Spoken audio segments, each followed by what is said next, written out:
Argentina যখন সেমিফাইনালে ইংল্যান্ডের বিপক্ষে মাঠে নামার জন্য নীল সাদা স্ট্রাইপড হোম জার্সির বদলে গাঢ় নীল অ্যাওয়ে জার্সি পরার সিদ্ধান্ত নিল, তখন অনেক সমর্থকের মনেই একটাই প্রশ্ন ঘুরপাক খাচ্ছিল, যে জার্সিকে এতদিন অপয়া বলা হয়েছে সেই জার্সি কেন? অবশ্য 1986 সালের ডিয়েগো ম্যারাডোনার অমর কীর্তিও তো এই জার্সি গায়েই। তবে কি? হ্যাঁ, সেটাই হলো। এই জার্সির দুঃখ চিরপ্রতিদ্বন্দ্বী ইংল্যান্ডকে হারিয়ে ঘোচালো আর্জেন্টিনা। ম্যারাডোনাকে আটলান্টায় ফিরিয়ে আনলেন লিওনেল মেসি। আর্জেন্টিনার এই গাঢ় নীল অ্যাওয়ে জার্সিকে ঘিরে অপয়া তকমার পেছনে আছে দীর্ঘ ইতিহাস। শুরুটা 1990 সালের বিশ্বকাপ ফাইনাল। নীল জার্সি পরেই পশ্চিম জার্মানির কাছে হেরেছিল ম্যারাডোনার দল। 2002 সালে প্রথম রাউন্ড থেকে বিদায় নিতে হয়েছিল আর্জেন্টিনাকে। 2006 বিশ্বকাপ আবারও সেই জার্মানি। কোয়ার্টার ফাইনালে থেমে যায় পথ চলা।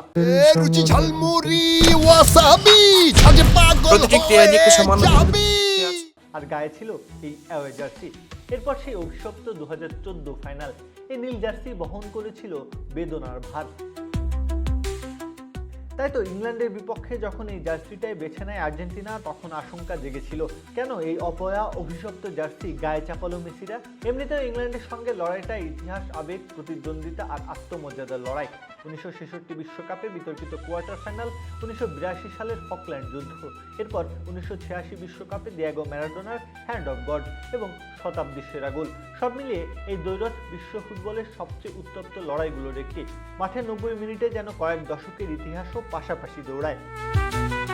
তবে গোল হজমের পর যখন পিছিয়ে পড়েছিল আর্জেন্টিনা, তখন অনেকেই হয়তো এই জার্সিকে দুষেছেন।